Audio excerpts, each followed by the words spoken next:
Hey, what's up, everyone? Welcome to the stream. How's everyone doing today? We have another one-on-one lesson that we'll be doing with Drew here, aka Nordovic. You guys, of course, know him from Dojo Scrubs and David's group trainings as well. Hey, Drew, how you doing? I'm doing pretty well. Awesome. I'm doing pretty well, yeah. It's gonna be a busy weekend, actually. Oh, so, yeah. For all of us. Yeah.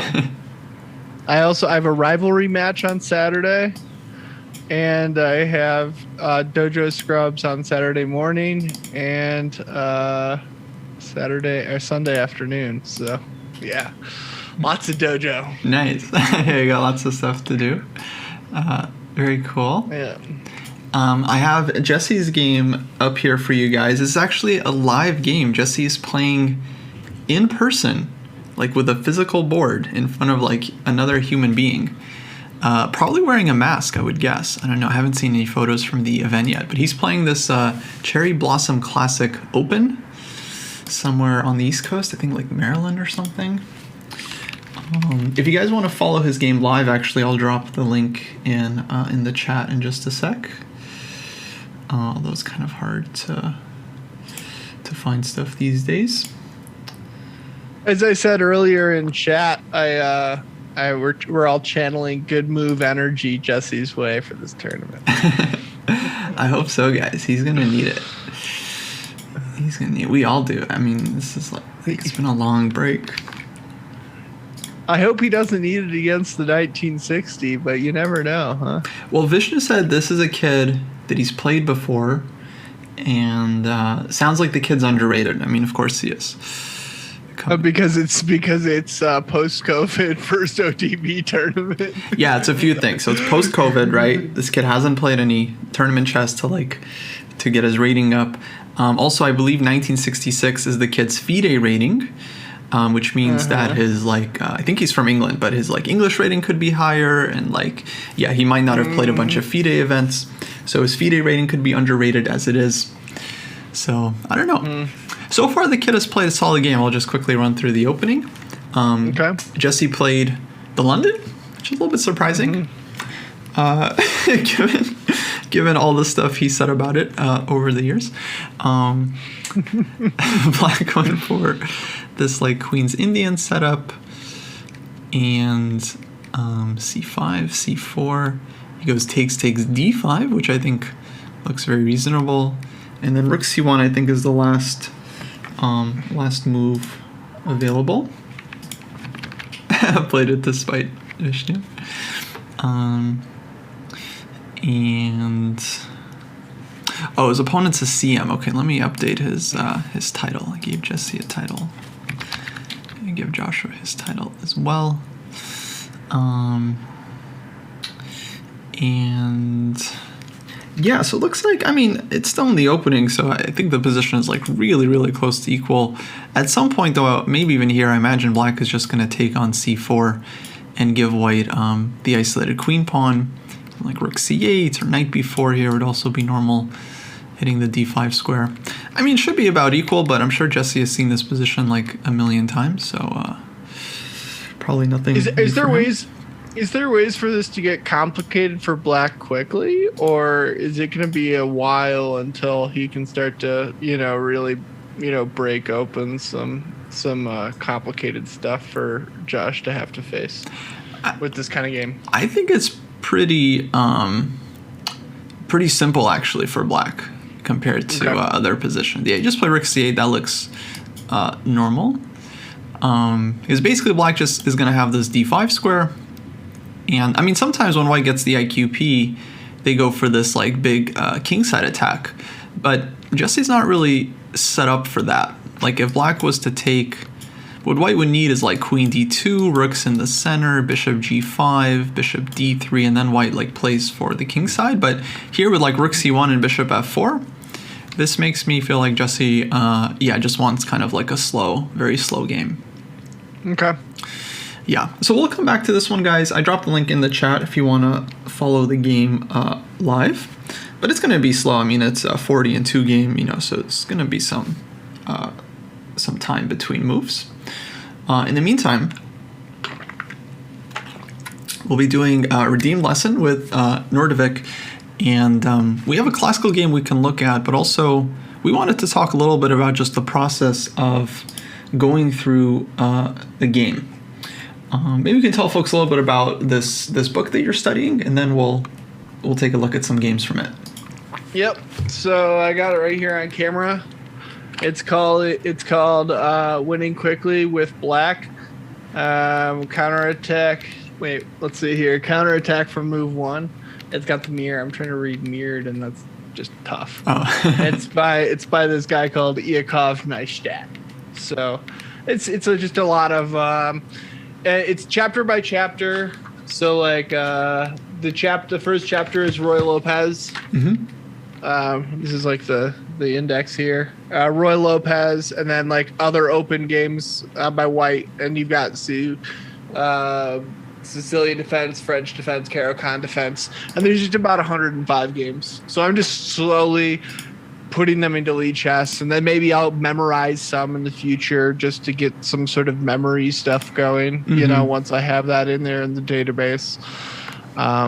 And so my questions generally have to do, as far as this lesson goes, has to do with pacing that, mm-hmm. and figuring out when to kind of stop and think, and maybe, like just how one gets through these books, and, looking at games that are presented in a way that you're not like, it doesn't take me a year to get through one book because GM games are super complicated and there's so many lines to think about all the time. Yeah, no, absolutely. So your question is just about how to extract value from reading, going over an annotated game. But yeah, hopefully without it taking forever, so that you can actually get some stuff done. What's your pace like now? How often are you going through games, and how long does it take you? I generally am I'm getting through maybe 6 or 7 a week. Okay. I'll sit down and do a session of 3 games kind of thing. Because I do want to be able to, I think part of it, and the reason that David assigned it to me, is just I have a lot of struggle with opening. And so just sort of getting familiarity with the way that things work, in an opening, and just the feel of it was kind of how David was describing it for me, mm-hmm. Is the important part. And so I'm just trying to balance that. When am I getting the feel of it, and how to maybe break that down a little bit more into a well thinking kind of way, but I can still get through it without getting overwhelmed. Yeah, absolutely. So I'll basically take you through kind of my method for how I look at games, and how I try mm-hmm. to kind of extract value. Oh, Jesse played C takes D5, by the way. I don't know if I mentioned this, but I also these are all miniatures, so that's the other point about this book. They're all under 18 moves. Right. Under. So all the games are winning quickly with Black, really quickly actually, because technically a miniature can be up to 25 moves is the normal definition, but these are super miniatures. These are 18 moves and less. And yeah, they seem like interesting games. Neistat, I've definitely heard his name before, and I feel like he's written a number of good chess books. And I see your lead chess study here, and I really like what you're doing, just inputting the games with some variations. Nothing too crazy. I would say on average, the number of lines you're putting in it's literally just straight out of the book. I'm so sorry. This is pretty much just a copy. I'm not selecting stuff. I'm just. Oh, it's fine. This is pretty much rote. Oh, okay. You're just copying straight from the book. Oh, okay. Yep. Pretty much. I'm not trying out stuff as much as just seeing what he's saying, looking at it, getting a visual on it. Right. But you're including the moves here. It's not like you're just kind of. You're not copying the annotations. It seems. Just the variations themselves. Yep. And so, my feeling when you're going through games, generally you want to kind of take away some ideas that that you can kind of use on your own from the book. So some tactical idea you haven't seen before, or some kind of positional stratagem. And in general, I would say, like, if you take away 3 ideas from a game, like, that's already plenty. Even if it's like a really complicated game and there could be tons and tons of like interesting lines in the analysis, if you just take away like just 3 useful moments or like 3 motifs that you haven't seen before, I think that's already like doing a ton for you. So now the question is like how to actually find takeaways. So let's do this. Maybe I'll just choose a game at random here.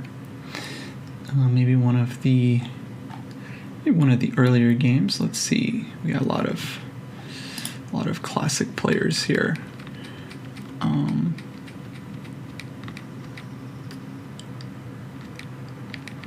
Actually, yeah. Let's take a look at this Hubner Tall game. I'm just gonna copy it in real quick. Okay. With the notes. So definitely a game I haven't seen before.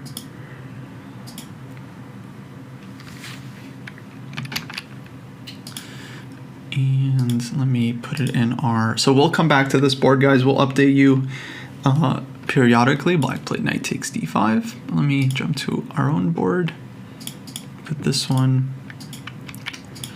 And okay, so this is the game Hubner versus Tall from 1982.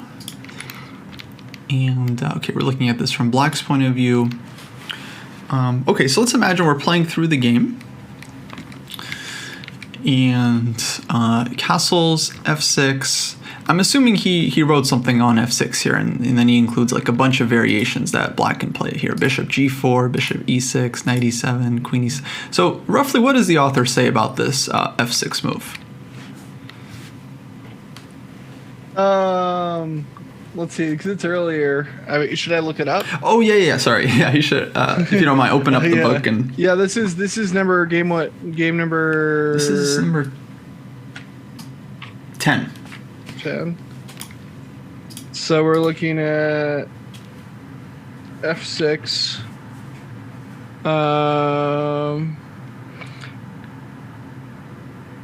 Other alternatives are d6, bishop d6, knight e7, queen e7, queen f6, and queen b6. Oh, that's all he says about this move? Yep. Oh, okay. Huh. Weird. That one, yeah. You'd think he would say something like, yeah, this move looks weird, but it's actually pretty good. Because actually is one of the absolute main moves in the position. I know a lot of players are afraid of playing f6, but it actually is one of the absolute most solid lines for Black. So there's a couple ways to learn something from a book. A lot of times the note itself just kind of makes sense. So for example here, a lot of authors might say like, okay, in case white goes knight takes e5, Black has the immediate queen d4, winning the pawn back.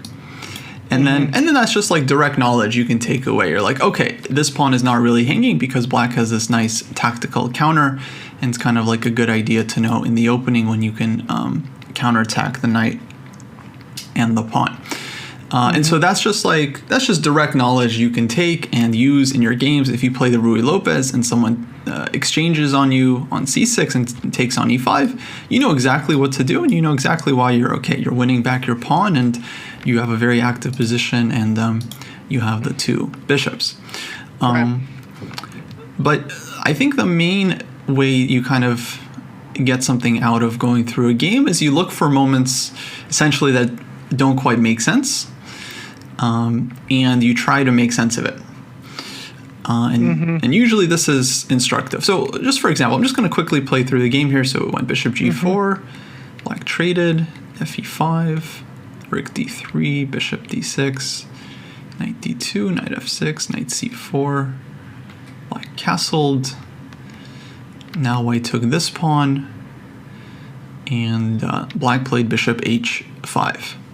So like right away, if I was looking at this game, I would feel confused by a couple of things. Number one, white took a pawn and Black just played bishop h5. Like, so we just lost a pawn, or like what's going on? My second question is like, well, white could have taken twice on d6 and just won a pawn like this. Does he mention anything about this line, like knight takes d6? After move 12? Sorry, move 12. He says knight takes c5 is an inaccuracy, or knight c takes c5 is an inaccuracy. It is correct to take with the other knight. After knight f takes e5, bishop e2, rook e3, bishop takes c4, knight takes c4, bishop c5. Black regains his pawn, answering rook e2 or rook e1 with rook a e8. Okay, so it sounds like he gives some concrete line about why knight f e5 is better. But then doesn't mention knight takes d6.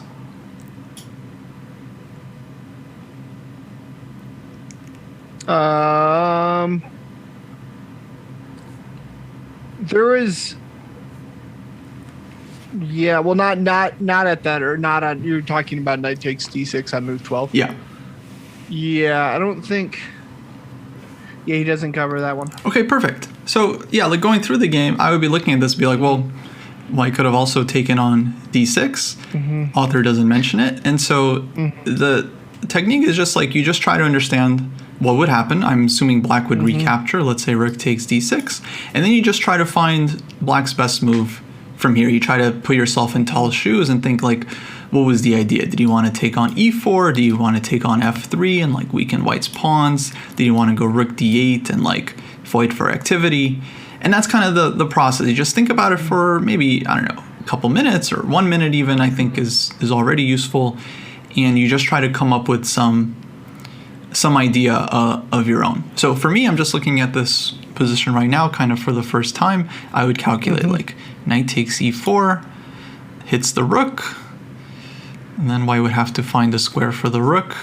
Doesn't seem like the rook can do anything active. There's no rook d7. It can't sit on e6. It can't do anything. So, I mean, the only thing it could do is it can't even come back to it can't become a pig on the 7th because of the bishop. Yeah. The bishop does a really good job of, blocking out the rook's potential, and then the other pawns keep it away. So it's going to have to retreat at the end. So it's like lost initiative and tempo. Yeah, so probably like rook d3 or something. And right, it just seems like, well, we got our pawn back. We can take on f3 here if we want and double White's pawns. Or we can just play for the initiative with like rook d8 also looks tempting. Maybe there's even some tactics with knight takes f2 and e4.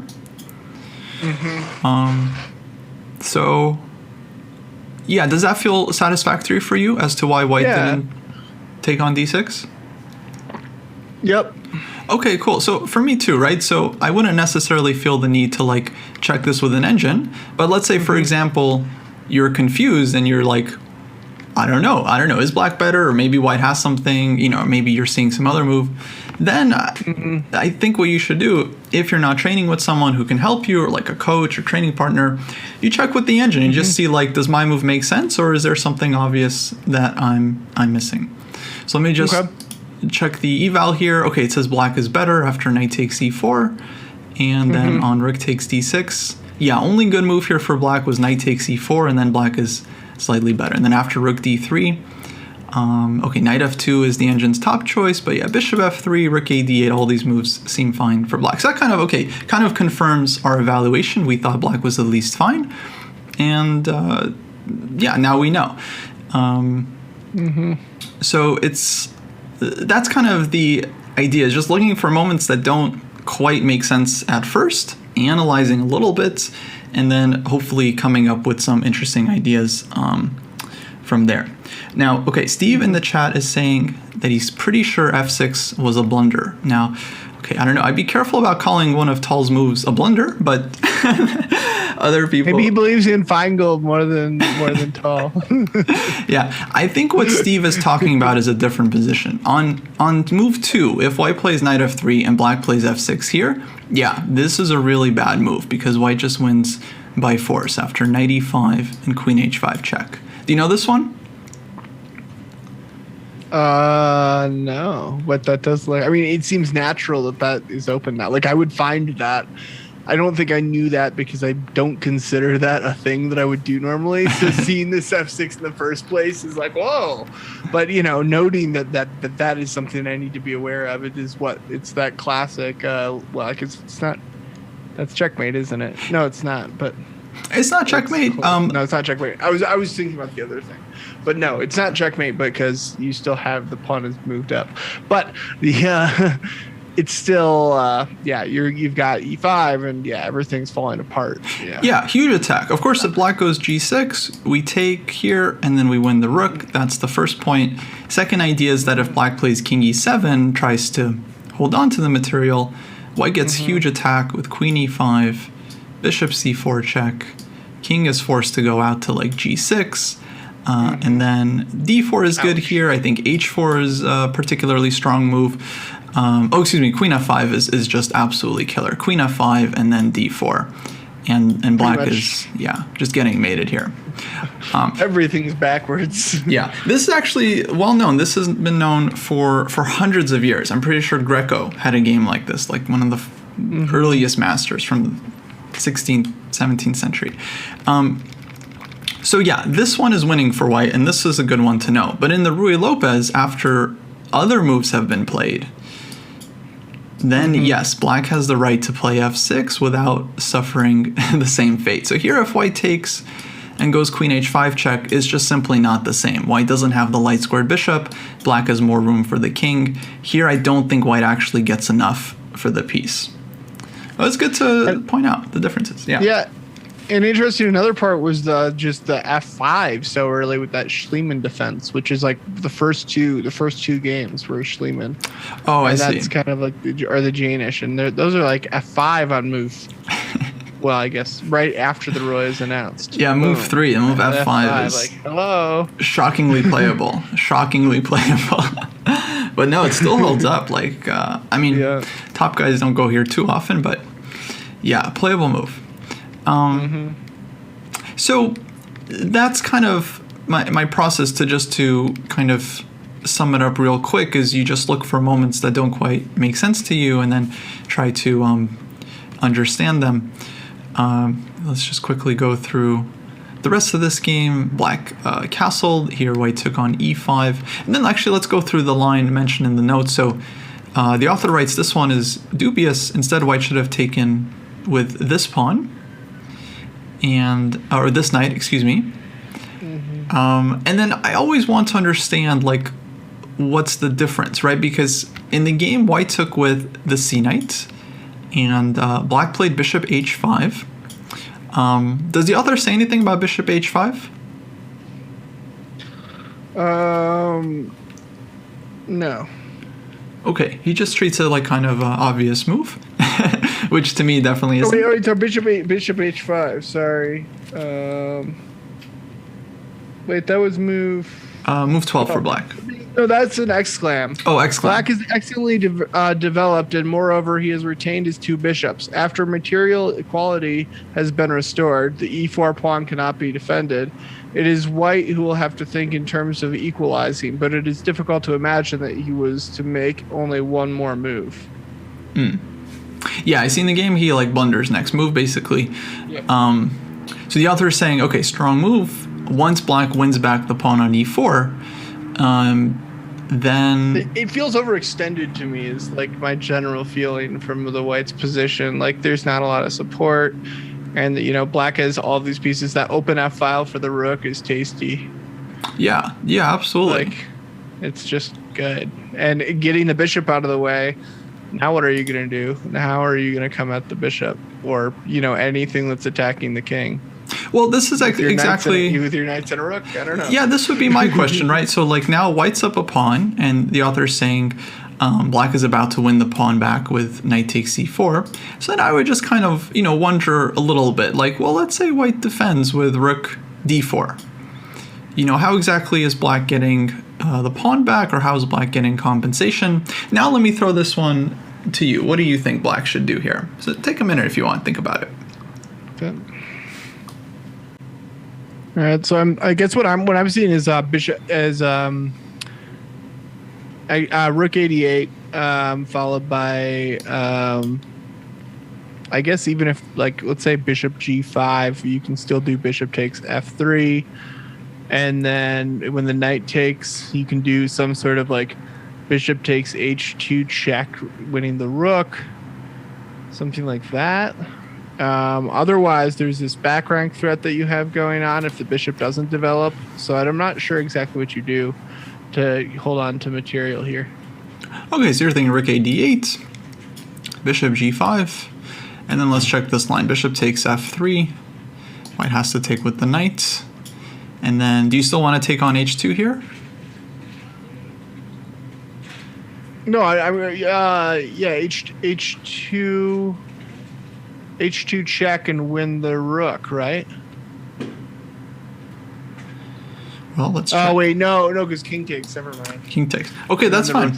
No, that's totally fine. So this is just analysis, right? You come up with ideas and you try to stop them. So let's actually stop here for a sec. Does black have any other tactical moves you see? Well, you could. What if you just did bishop takes e5? Yep.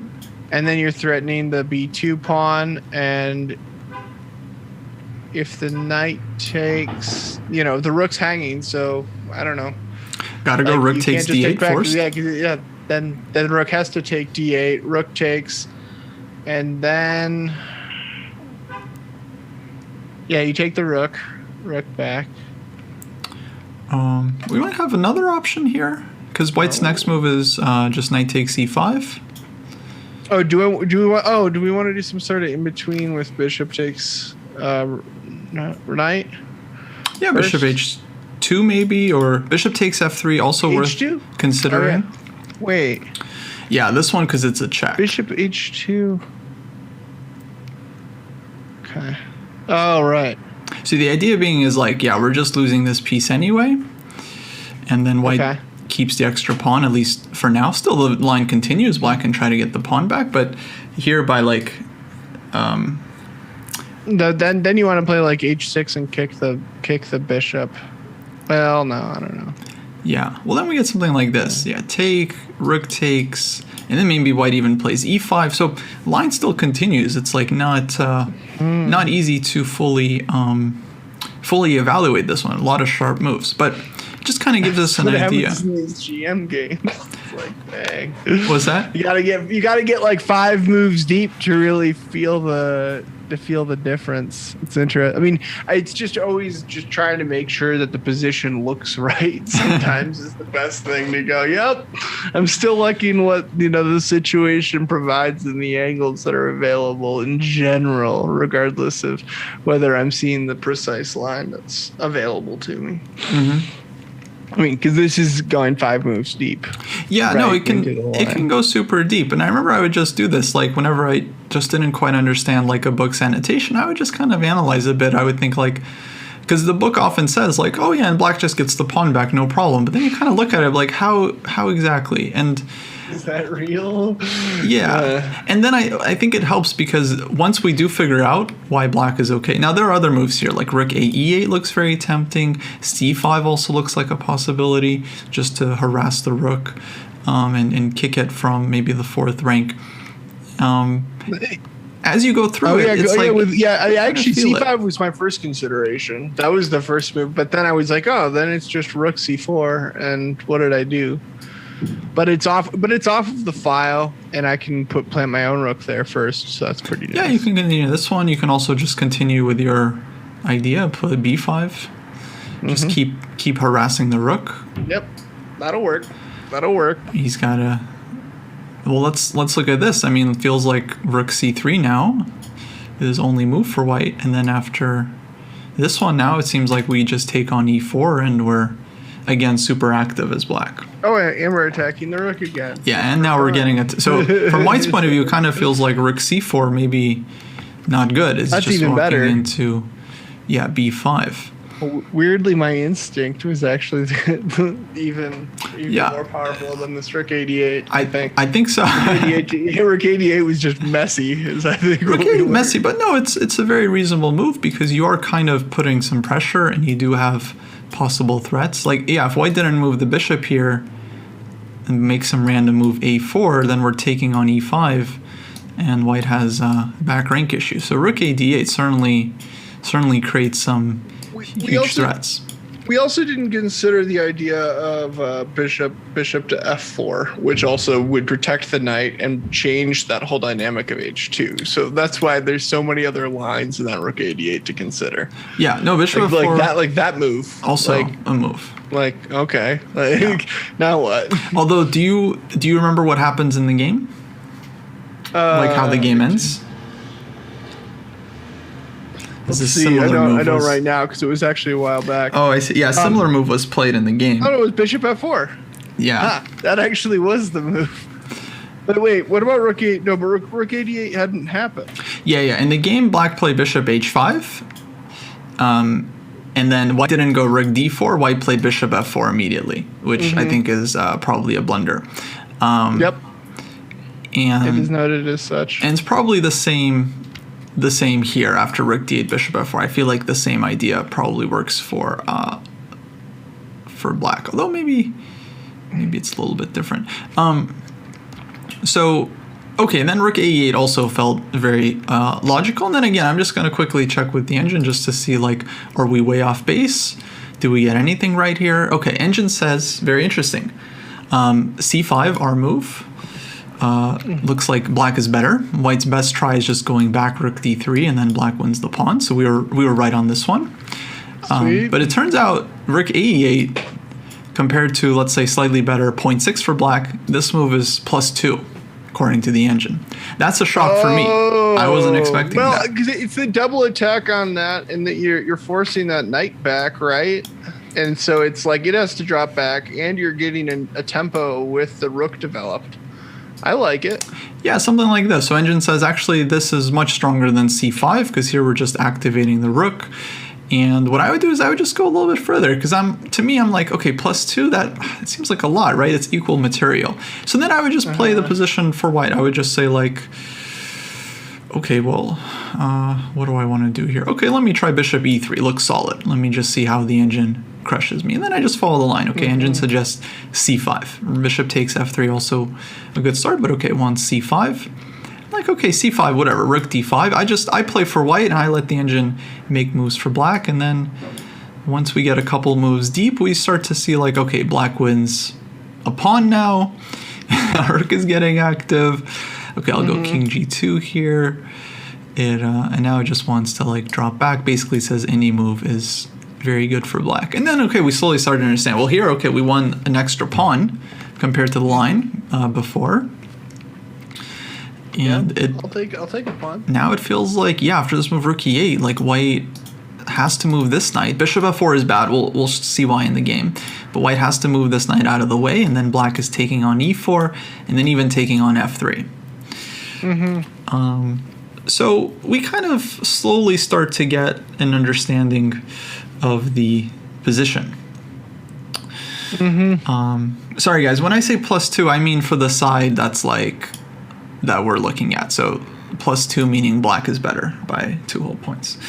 But I can see why that would be confusing. You can also say -2.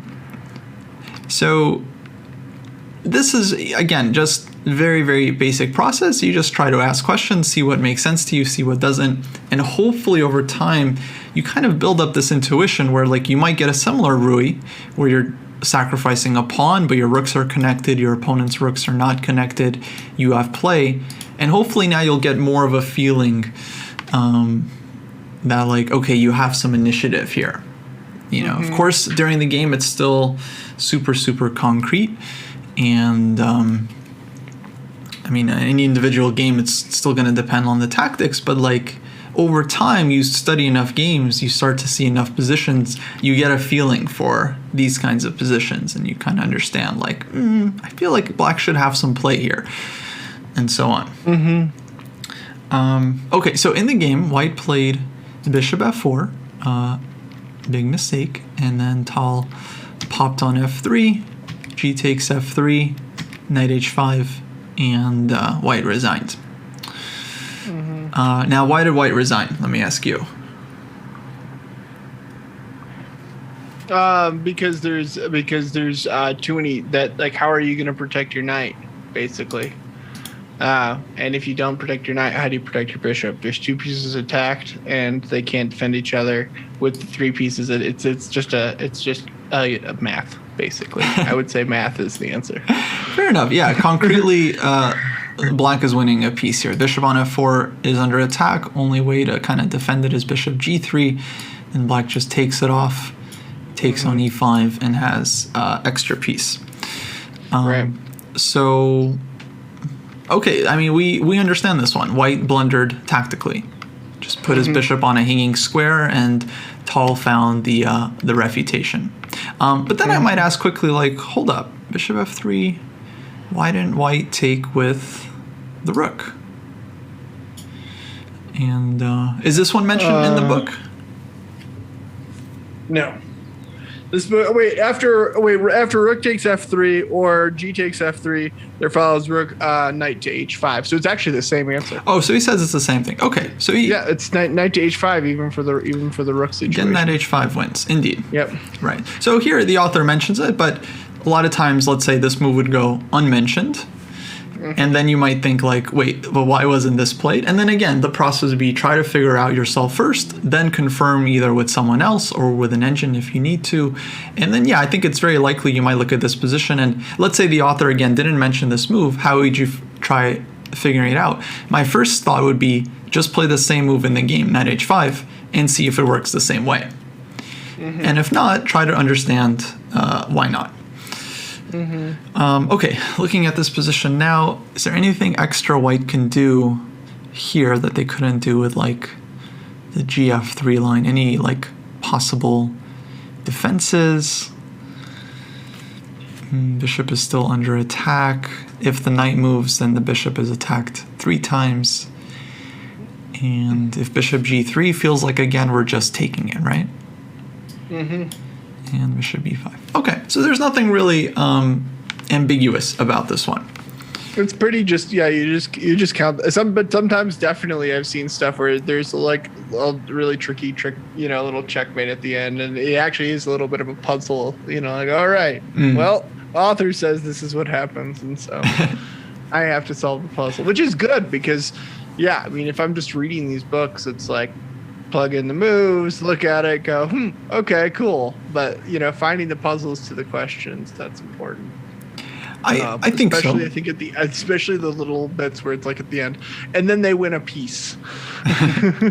Yeah, which happened. There was a queen one in the last game where it was like the book was like, and then a queen is won, and I was like, oh really? Okay. Right. So those are the moments that you're looking for, and like there's any kind of note that you don't immediately understand, that means like, that's a possible point to kind of go in a little bit and analyze. Okay, Seth is asking like, what about knight d3 after knight h5? So like, totally valid question, just like knight d3. And you just try to look at it and first figure it out for yourself. Okay, Seth got it. The bishop is still hanging. And I think so. That's how I feel like you get the most from the book. A lot of times, this is something I think actually happens more with modern books compared to older books. So with modern books, you got to understand the author is checking everything with the engine. And so, they're like showing you these games, and the games are like usually pretty clean. And usually what happens is like the engine just says like, okay, black is winning, and then the author, the guy resigns, and then the author is like, okay, black wins a piece, simple. But then you might actually see like some kind of tricky defense that wasn't covered. For example, g3, like maybe this move wasn't mentioned, but it defends the bishop. And if knight takes f4, gf4 defends the knight, right? It seems like at first glance maybe does g3 hold? No, I'd say bishop takes knight, and then the rook's hanging after the bishop takes. Exactly right. Here the problem is bishop e5, or you can take here first and then go bishop e5, and black wins the piece anyway. But the author might not mention it because the engine doesn't give g3. It doesn't give it as a possible defense, right? The engine says g3 is even worse than anything else. It's like -5. And so this happens a lot with modern books. Like the author doesn't give a move that maybe seems very human, because the engine doesn't suggest it, because the engine already sees some tactical refutation that is not noted anywhere in the text. So you're kind of sitting there forced to figure it out yourself. Well, and there's also Grandmaster Human versus Scrub Human, so like that's like also something to consider. Oh yeah, or the guy like the guy himself is a strong player. He sees G3 immediately, loses. He's like, okay, do I really have to mention this? Like, so simple, right? Like, and then it goes unmentioned. Okay, so what can we take away from this game? I mean, honestly, for me, it's always surprising when black can get away with playing this structure, because the structure is really compromised. Double pawns here on the C file, and then like isolated E pawn feels so weak. But he's able to just totally manage by creating some dynamic play. It seems like knight C4, he ignores the E5 pawn and just castles. And then, actually, let's take a look at this critical line a little bit more. You were saying the author said knight F E5 was a critical move. And what was the line here? Bishop E2. Knight E3. Bishop takes C4. Knight takes C4. And bishop takes C5. It's actually all in there in the engine too. Bishop C5. You can actually just use the line that's there. Oh, it's in the notes. Oh yeah. Okay, there we go. So. And what does he say about this position after bishop C5? Black regains his pawn, answering rook takes E2 or rook E1 with rook A E8. Okay, so black's next move is rook a8 and then just taking the pawn. Yeah, let's just quickly confirm this for ourselves. Let's say rook e2 here. We go rook ae8, and there's no f3. Do you see any ways for white to defend the pawn, even if they don't look necessarily good? Well, yeah, there's f3. No, there's no f3. No f3. All right, there's no f3. Like a tactical idea. I mean, okay, we could look at bishop g5. Well, G5. that's not. Yeah, bishop g5. Well, you're not really pinning. I was just like imagining it's a pin, but it's not a pin. Yeah, no. Come on, we're in the late mid game. Wake up. All good. Wow, that was funny. And then the knight's pin. Wait. Yeah, put yourself in white shoes. What are you going to play here? Yeah, there's knight d2. Knight d2. Okay, good, exactly. Knight d2. Like, I don't like. Ugh, that's awful. Like nobody wants that position. It looks ugly. I get it. But like white is up a pawn. But your bishop's blocked in. All the black can start like pawn storming to fix their pawn structure on the queen side if need be. The rooks are completely developed and attacking the king. Like the pieces are so far developed that and white's gonna have to sit there trying to protect their pawn if they care about it that much. I mean, I guess so. I don't know. To offer like a counterpoint, if white can just go b3, bishop b2, and just develop and get the rook in, white, to me, could be up a pawn if black doesn't like kind of create some activity. And it's not just one pawn. It's kind of two pawns, right? Because it's like black's 4 versus 3 here is just getting kind of dominated. And so here white has 4 versus 2. I think there's enough time to double the rooks too if you want it. Okay, let's try it. Let's try some lines. Let's say rook e6, rook e7. I'll unpin so I can go f3. I'm not seeing your board anymore. Oh, or weird. It's frozen or something. It's like just frozen on. What position are you on? Without the knight on d2. Oh, try refreshing. No, I'm just watching the Twitch. Oh wait, no, we are in that thing. Yeah, you're on my board. That's funny because I keep on forgetting we had that. So sorry. Yes. Okay. Good. So then. Let's say rook e6. I'll go king f1. And then. Here. I'll go f3. Oh. Darn. Well, what do I have now? I mean, I could do this, I guess, and stop your bishop from ever coming out. I'm not winning the pawn back, but I like it. Yeah, well, now that the knight's not defending the pawn, I can go like knight b3 or knight c4 maybe, and just That's true. you know, So that doesn't work either. maybe not so great for black. Yeah, I actually think honestly it's not that obvious. I can see the engine move right now on knight d2, and let me tell you, it's like not a move that is obvious. Definitely would not be obvious to me, this move. I'm not sure I would find it or play it in a game. So that's kind of interesting that he said, like, you know, black is just winning the pawn back. Maybe he dismissed knight d2 just on general grounds. Because it's so ugly. Yeah. No, I mean, it definitely does look ugly, yeah. And it's just one of those things like, you know, this can't work. But at the same time, it's like, well, it's a pawn and white has ways of improving the position. So, like, if black doesn't prove it, black is just going to end up down material. Can't we just call that initiative enough, though, at that point? Like, it's black has everything, right? Like, except for, like, I mean, they're the pawn structure, it's double pawns, but they're at least in a group you can push, and then all of black's pieces are developed. Well, none of white's pieces are basically developed. Yeah, you know? I definitely would call it initiative. And in a game, I feel like I would probably play knight g4 here myself. After which that's the computer move? No, it's not. After which I think white would have to respond knight f3. And it definitely feels like black has some pressure, though I'm not sure what my next move would be.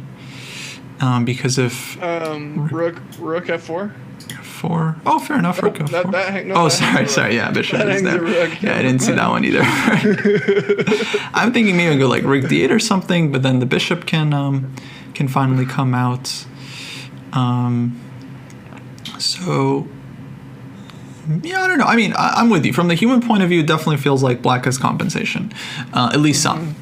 Okay, best move, just in case anyone's wondering, is rook d8. Apparently, is black's best move. Oh, you know why? No. Because again, you're like, your threat. The bishop can't move. There's this back rank threat. Yeah. I kind of like, there's something about the open file that's appealing, and it's so hard for black to get onto it. Yeah. Once you see this move, it looks nice. I can't say exactly why everything works and like the whole calculation, but like it does feel comfortable. Yeah. Oh, it makes a lot of sense. And you could even continue. Oh, you know what you can continue with? Rook f8. Yeah. And then the knight's pinned to the pawn because of back rank. Well, sort of. I guess white can compensate by pushing a pawn in front of the king, but I don't know. Yeah, I mean, knight e4 could be a possible threat here. Knight g4 is another move that could be much stronger now that knight f3 is not so simple for white anymore. So, okay, for me, this is just extremely not obvious move, but I do feel like it's an instructive one, even though it's very much like an engine move. And yeah, I'm with Seth. It's very difficult to play rook d8 once you've already played rook a e8. So for me, it's like, this is not a move I would honestly expect to find.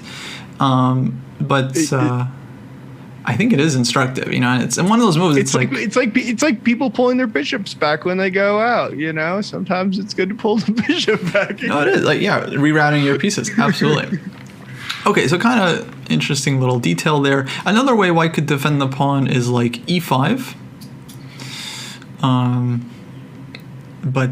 Okay, this one feels less promising for white just because it's like, number one, there's no threat, like the rook is hanging and feels kind of extending.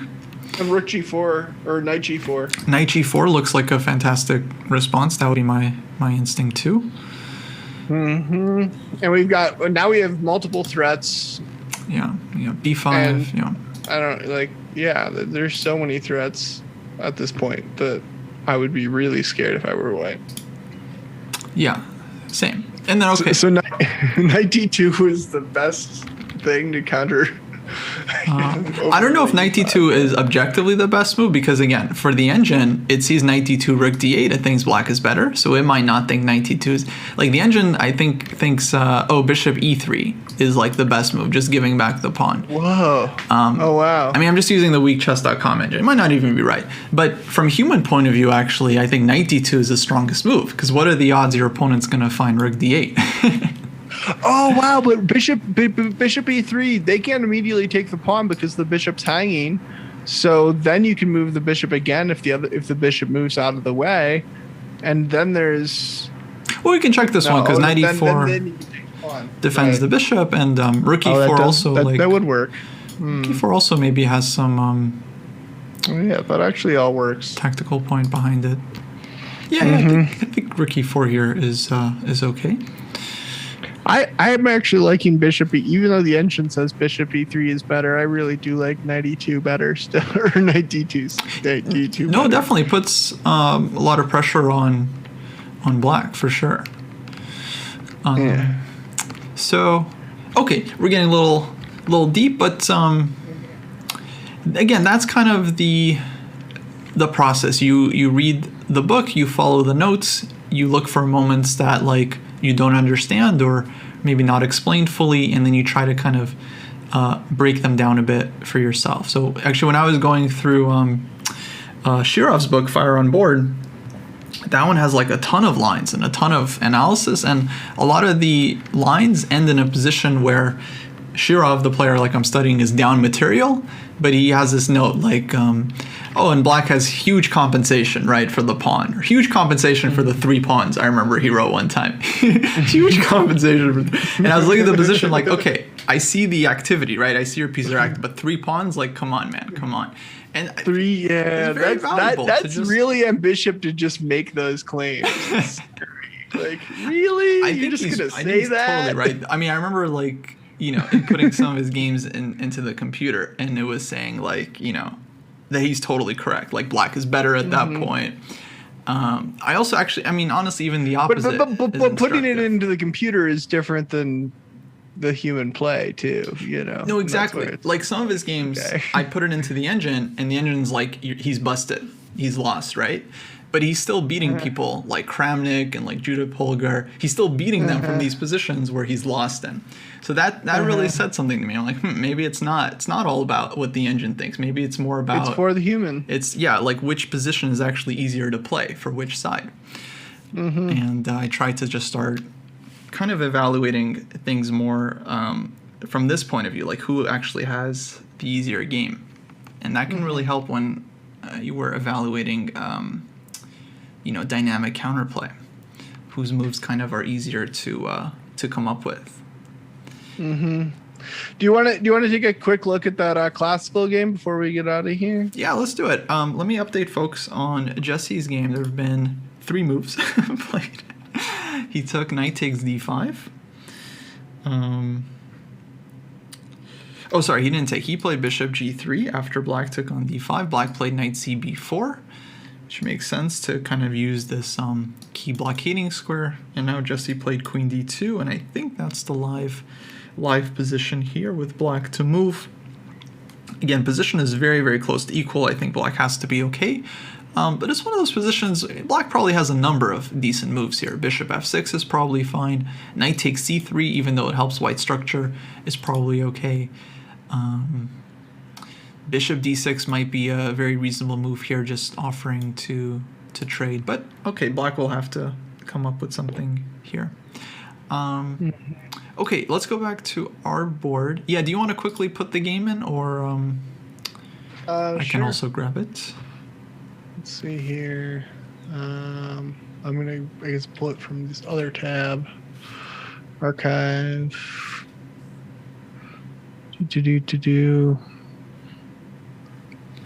Yeah, it was a good game by my opponent who is rated 100 points below me. So I was just like, man, ouch. I just think I was rushing things, maybe just not using enough time. I just don't do that enough. I don't think, and I don't find time to think about like, okay, think more.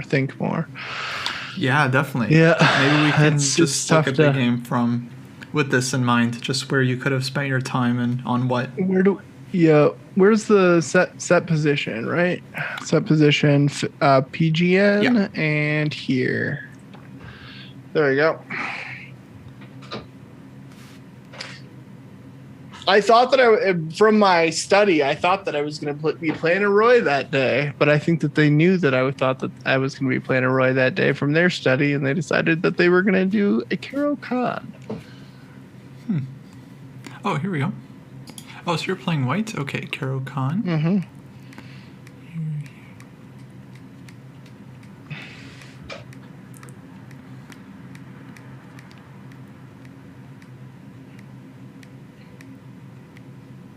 Oh, F6. Ouch.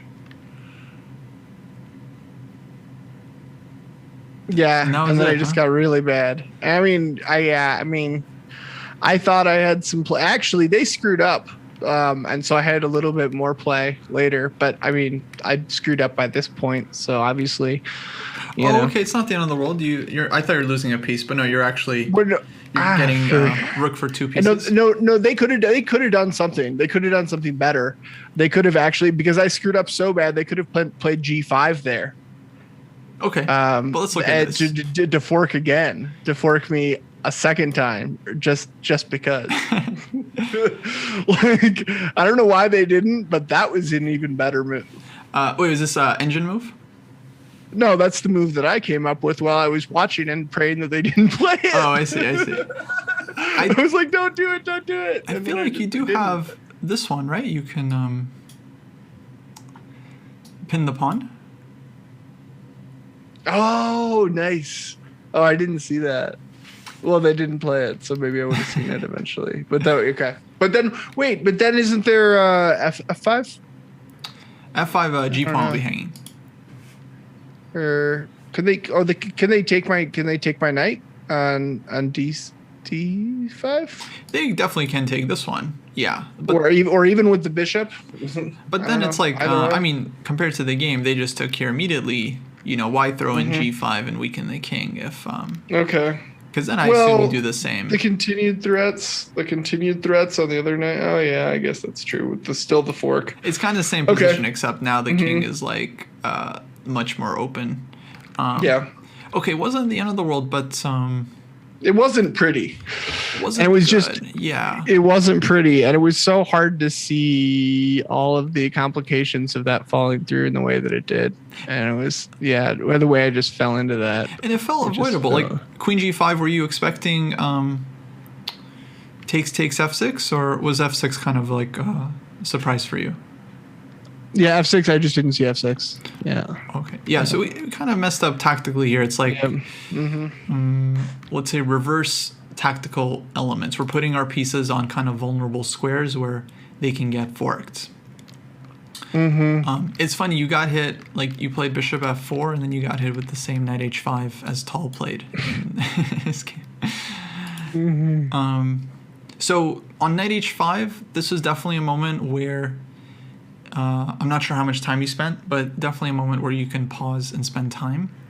I think E3 would be better, maybe. E3 looks good. Queen H3, Queen G4 kind of feels tactically better as well. Although I guess you're worried that Black is going to win the E5 pawn, like take on E5 a bunch of times. Oh yeah, there was definitely losing a pawn in all of the mix too. You know, that was definitely like, and I think that's why I played. That's exactly why I played the queen to G5, because it still protected the knight, you know, with one more piece. So, and I could attack their knight. That was what I was thinking. Yeah. Put initiative on their knight, protect my knight. You know, like get that, you know, kind of system set up.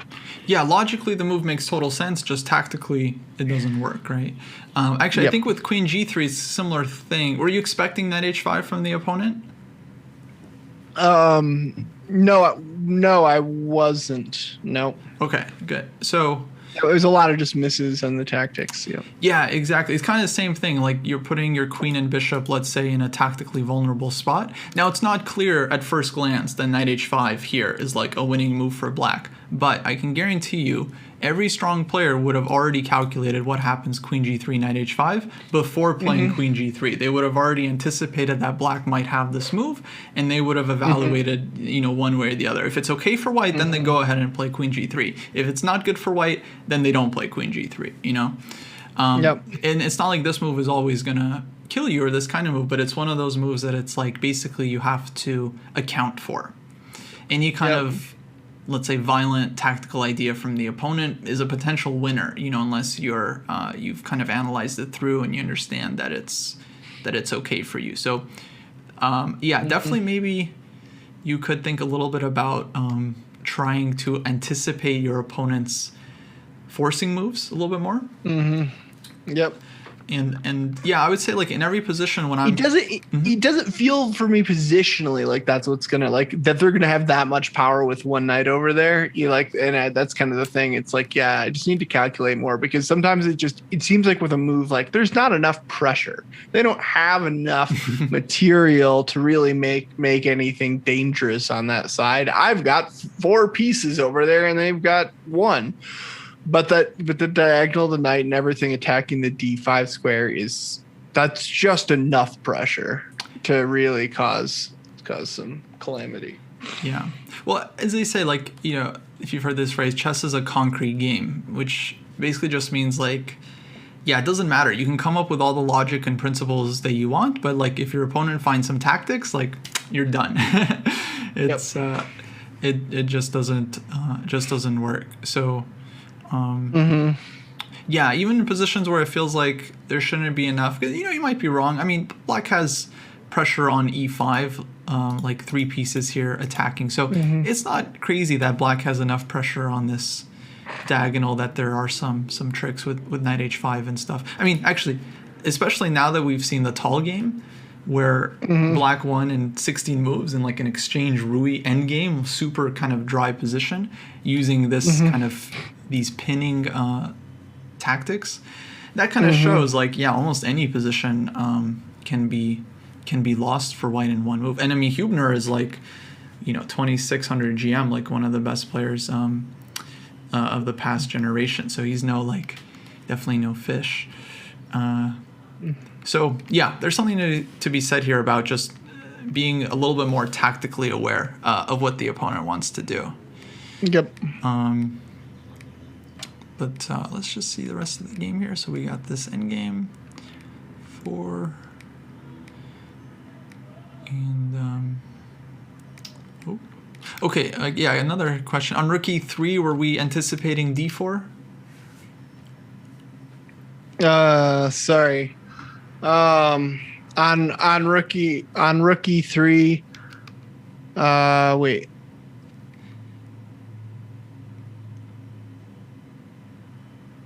I guess. Yeah, I mean, I think being behind it wasn't a bad thing, and it's not like I still have space on the third, so it's not like there's I could come over to h if I wanted to and still attack pawns over there and defend. But then but then there's the rook hanging if that was part of it. If they take, then I can take their rook and then take the pawn back. I guess I just didn't worry about it. I mean, even seeing that move, it doesn't look incredibly scary. I'll accept that the bishop defends that pawn. Yeah, that's it. Yeah, there's definitely some tactics, some like counting that's needed there again. For sure.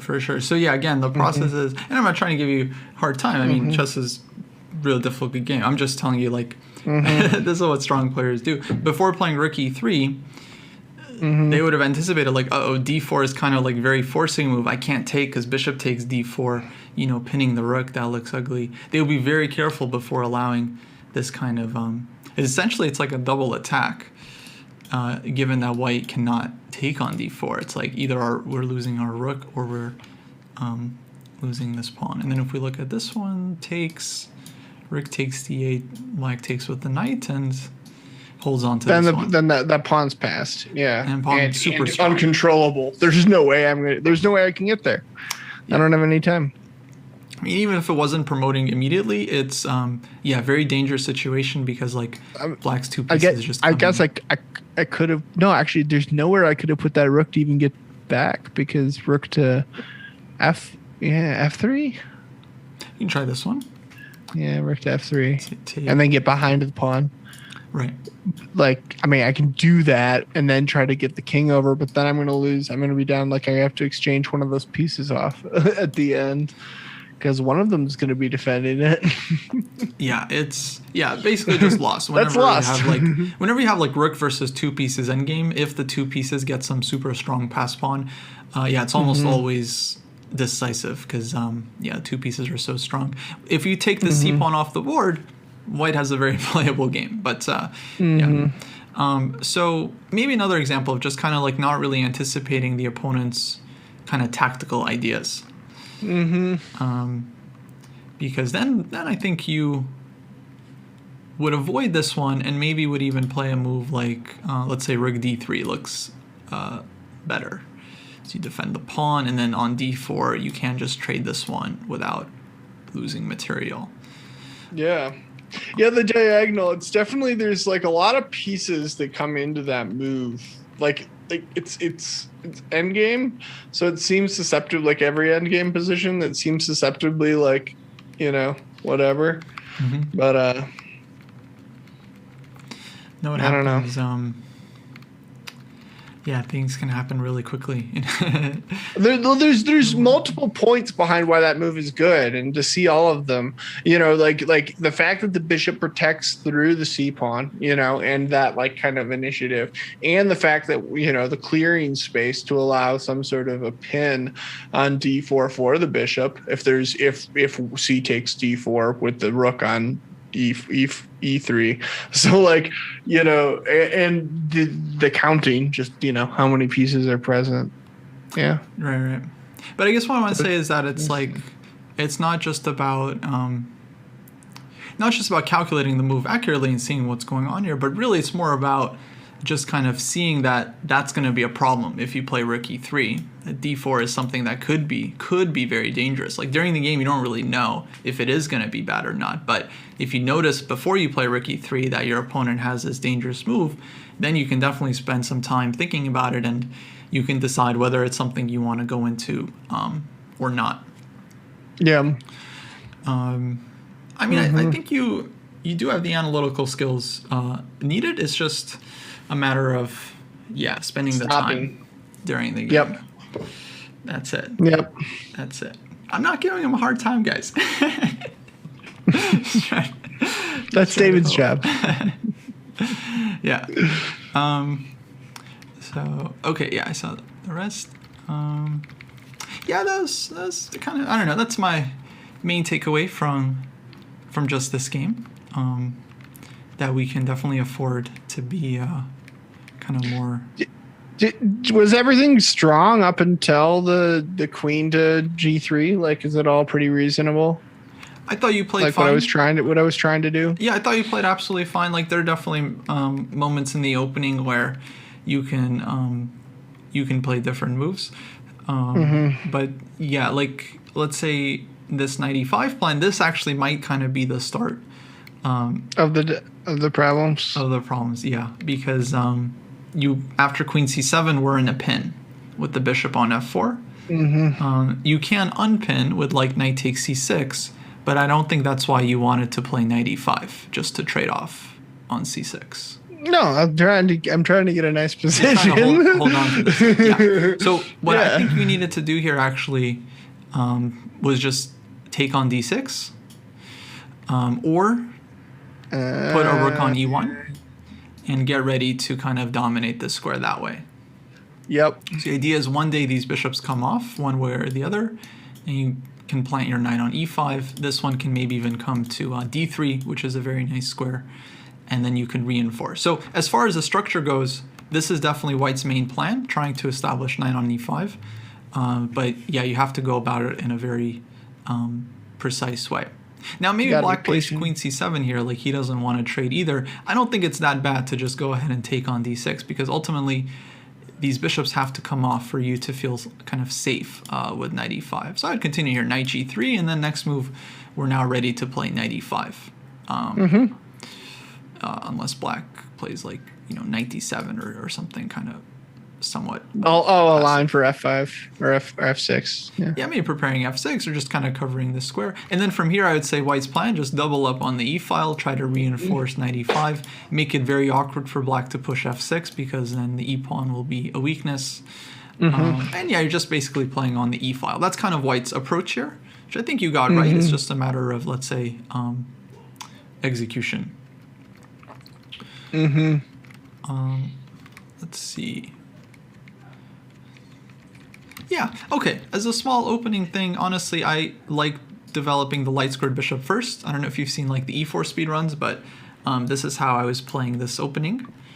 And Okay. the idea is to just kind of make it hard for black to develop the light squared bishop because they can't use the f5 square and they can't play bishop g4 unless you play knight f3, which you can delay. So a lot of games go like knight c6, white plays c3, which is useful for the structure. Knight f6, bishop f4. Basically, white does everything except knight f3. That's interesting. And it's funny because I'm thinking about that whole d4, from the black side, like delaying that knight by the king. So it seems like there's a lot of that kind of going on, those delays. Because that knight can just be obtrusive a lot of the time. Yeah. And now black has to choose whether to play bishop g4, which allows you to play like queen b3 with some initiative, or they go e6, kind of blocking in their bishop, and then you just happily go knight f3 here now that there's no pin to worry about. So maybe this is like slightly more refined way of playing this opening, but ultimately you kind of have you do have the key strategic idea here, which is just playing for this square on e5. Just patience. Yeah. A lot of London ideas in the setup. Yeah, in fact, actually, the London sometimes transposes directly to this opening, the exchange Caro, which is kind of crazy. But when you play, let's say d4, d5, bishop f4, c5, e3, takes, we have the same position. Yeah. So this is how we often get it from the London. This is how I can fashionably be lazy. I play d4, but I actually think this is how it kind of went. It kind of got back into fashion. This Caro line, this exchange Caro, because people like Magnus and others were playing the London system, and then sometimes they would get into this structure, and then they started winning games from exchange Caro, and people were like, "Wait, what? Like exchange Caro is playable for white?" And so now they started playing it from like the normal move order. Huh. Crazy. Yeah. Okay, quick question there. If black plays knight a5 on queen b3, I think there's some theory. I think white like gives this check, and then if knight c6, then okay, you just take the tempo and you go knight d2, knight f3 here.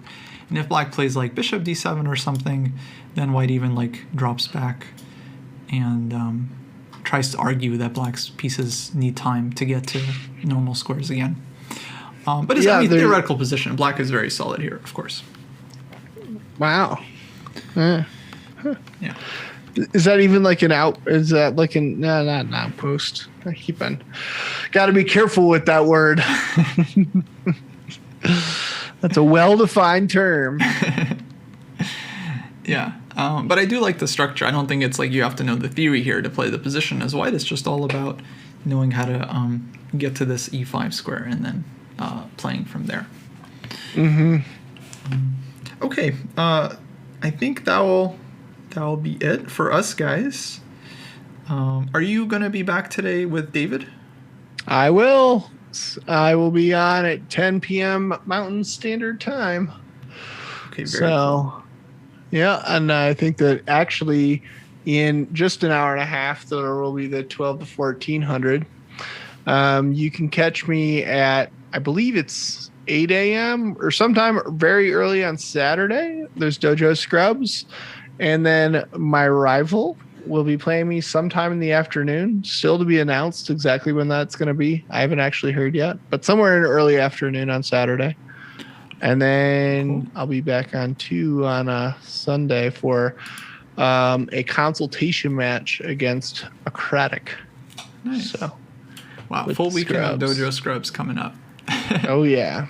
That's awesome. I'll just quickly update you guys on Jesse's game. His opponent did play knight takes c3, which kind of helps white a little bit, but because white doesn't have the IQP anymore. But now white has these hanging pawns, which are still possibly weak, especially if white is not able to push c4 anytime. But I feel like I don't really see what's wrong with white pushing c4 immediately after. Actually, live position is here. After bc3, black hasn't officially played knight d5 yet, although that is what I would expect. Maybe he might play knight c6 or something. But yeah, knight d5, c4, and Yeah, very playable position. Still a lot to look at here. Actually, if you guys want, I'll just leave the stream on with the game. Maybe I'll update it at some point. If that's in an analysis board, you could give somebody, I don't know, other people to make sure it keeps updated. Yeah. Does anyone want the job of the demo board here, updating? I am not. I've got things to do, but I'm just saying somebody else could. Yeah. No, I'm opening it up to the chat. Let me know, guys. I'll give you the link to the analysis board here. And if someone trustworthy wants to take ownership and input the moves, that would be fine. Otherwise, we'll just end the stream, and David will be back in just under 90 minutes with the group classes. Yeah, the game's on Chess24. Actually, if you guys want the direct link, it is... I mean, his game might finish up by the time that right around the time that the class starts too. So the timing might be pretty nice, right? It could go over. It could even. Well, I'm just saying, there's a decent chance. Oh right? yeah, for sure. Somewhere around there, it could end in about that time period. Yeah. Okay, we got Soroka and Gorkum here. So I made you guys students, so both of you should be able to make moves. I'll promote this line on the board. So BC is the live position. Okay, guys, I'll leave the stream on for a bit. I'll keep an eye on it. But yeah, people will see the board, so try not to do anything obscene with the moves. Just spell out swear words with the chess pieces. Yeah, I don't know how you would do it, but yeah, try. Okay, somebody guys. knows how to do that. I don't know what I'm trying to feed to the internet trolls coast yet. Yeah. Well, that'll be it for now. Thanks everyone who followed, and yeah, I'll leave the stream running for at least a little bit until David. All right, guys, have a good one. See ya.